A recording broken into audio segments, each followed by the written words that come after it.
At first, Wayfair looked unstoppable, a giant in online furniture, a name everyone trusted for their homes. But behind the glossy websites and fast deliveries, cracks were quietly forming. Most people think they know the story that Wayfair is just another retailer struggling in a tough market. But the truth is stranger than it seems.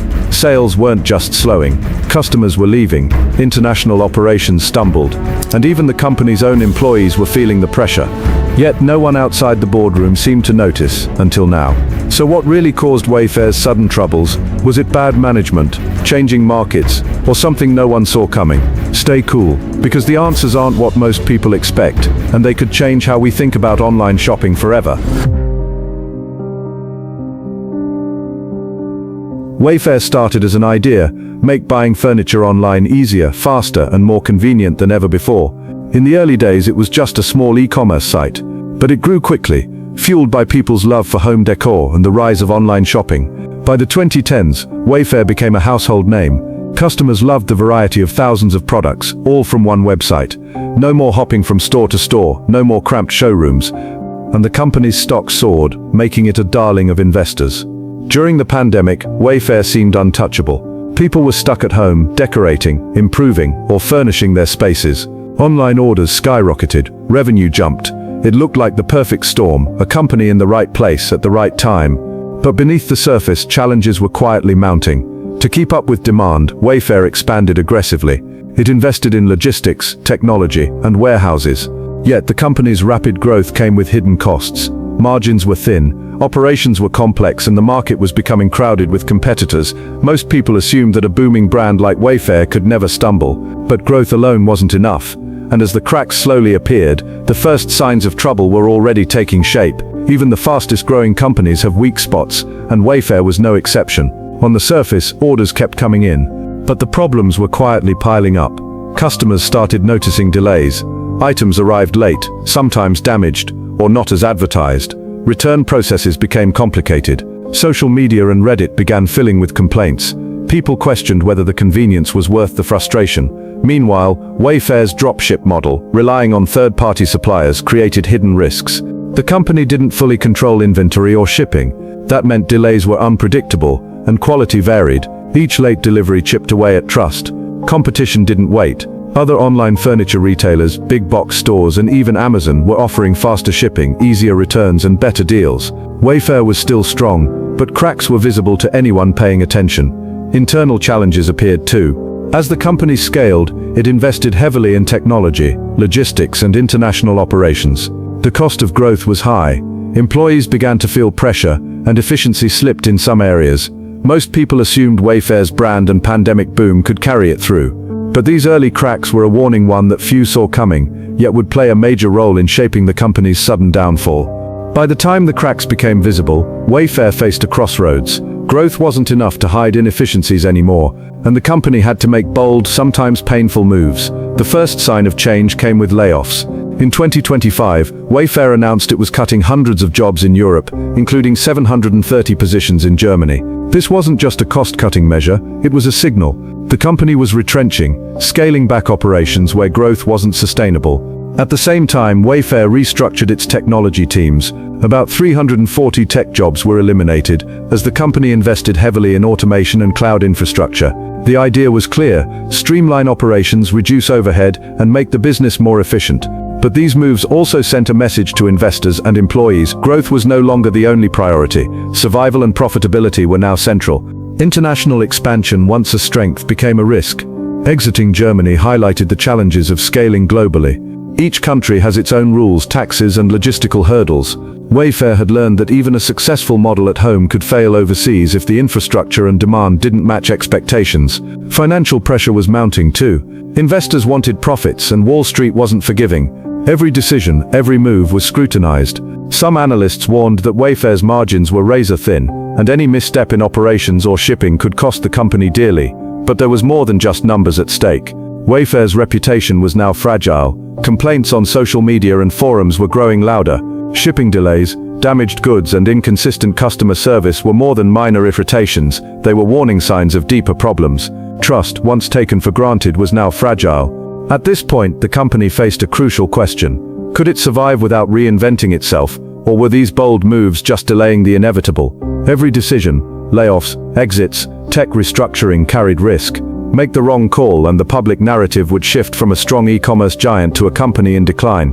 For viewers, this is the moment where the story deepens. Wayfair wasn't just facing operational hurdles, it was confronting the consequences of rapid growth, global ambition, and public scrutiny all at once. And the outcome, it wasn't clear to anyone except that the stakes had never been higher. Numbers don't lie, and for Wayfair, the numbers told a complicated story. On the surface, the company was still making sales, but dig deeper, and the picture was far from perfect. In Q1 2025, Wayfair reported flat revenue compared to the previous year. Growth had slowed, and the number of active customers had dropped to around 21 million. For a company that once seemed unstoppable, this was a clear warning sign. Investors began asking tough questions. Could the company sustain its size without major changes? Yet, by Q2, there was a glimmer of hope. Wayfair posted a $15 million profit, showing that operational efficiency and cost-cutting measures were starting to work. It wasn't a massive number, but it was proof that the company could survive if it played its cards carefully. Q3 2025 brought more optimism. Adjusted EBITDA grew by 70% year-over-year, and the margin climbed to 6.7%, the highest since before the pandemic. Orders were increasing, and for the first time in years, Wall Street started noticing improvements in the underlying business model. But these numbers didn't erase risk.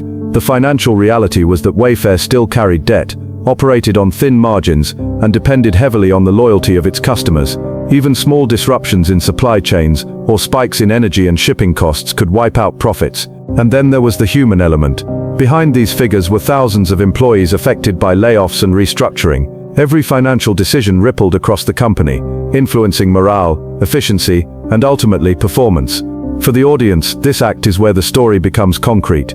The numbers prove that Wayfair's downfall wasn't sudden or dramatic. It was a slow, creeping challenge. Growth, layoffs, profit, loss, every metric tells part of the story. But the real question remains, can Wayfair turn these numbers into sustainable success? Or are they just temporary patches delaying a bigger problem?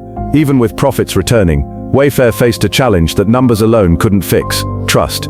Customers were talking, and not in a good way. Complaints on social media and Reddit painted a picture of frustration. Damaged items, missing orders, confusing returns, and inconsistent service.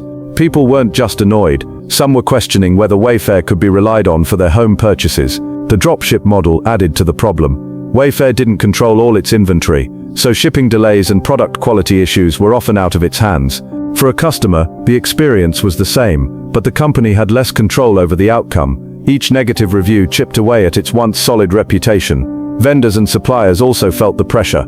Some reported inconsistent orders, late payments, and complicated contracts. Wayfair's aggressive growth and tech-driven restructuring meant that relationships with partners were being tested. A company can survive slow revenue, but if the people it depends on stop trusting it, the foundation shakes. Public perception now mattered more than ever. A single viral post or review could sway hundreds or thousands of potential customers. In e-commerce, reputation is everything. Trust drives repeat business, which drives revenue. For Wayfair, rebuilding trust wasn't simple. Transparent communication, reliable deliveries, and better service were necessary, but so was proving that its systems could scale without failure. Customers had to see that the company had learned from its mistakes, and that the changes weren't just about cutting costs. This act shows the human side of Wayfair's story. The downfall isn't just numbers or layoffs. It's about real people, both inside and outside the company, and how trust can erode faster than growth can replace it. So what's next for Wayfair? After layoffs, restructuring, and customer complaints, the company faces a critical question. Can it recover and thrive, or is it on a long decline?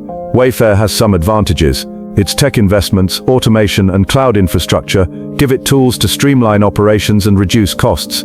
The company is leaner than it was at its peak, and profitability is slowly returning. If used wisely, these systems could support sustainable growth. But challenges remain. Competition is fierce, both from traditional retailers and emerging e-commerce platforms. Consumer expectations have changed. Fast shipping, quality products, and excellent service are non-negotiable. Every misstep can be amplified online. International operations are another puzzle. Exiting Germany highlighted the difficulty of expanding globally. The company must carefully choose where it can succeed and focus on markets with strong demand and manageable costs.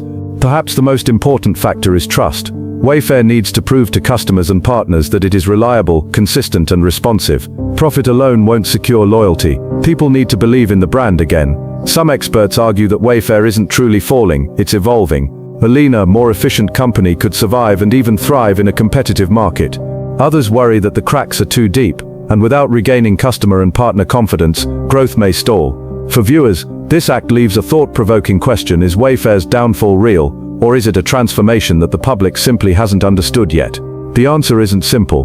One thing is clear: the story of Wayfair shows how fast growth, operational complexity, and public trust are all connected, and how fragile even the biggest e-commerce giants can be. Wayfair's story isn't just about numbers, layoffs, or a struggling online retailer. It's about growth, ambition, and the hidden risks that come with scaling too fast. It's about trust with customers, employees, and partners, and how quickly it can be lost. The company has survived challenges before, and recent profitability shows there's hope. Yet the truth no one saw coming reminds us that even giants aren't invincible. A single misstep in operations, reputation, or strategy can shift the narrative overnight. So the next time you browse online for furniture, think about what happens behind the website. The convenience you enjoy depends on a complex network of decisions, technology, and people. And for Wayfair, every choice counts more than ever. The story isn't over. Wayfair may rise again, or it may continue its slow decline. But one thing is certain: how companies grow, handle risk, and earn trust will always shape their fate and ours as consumers.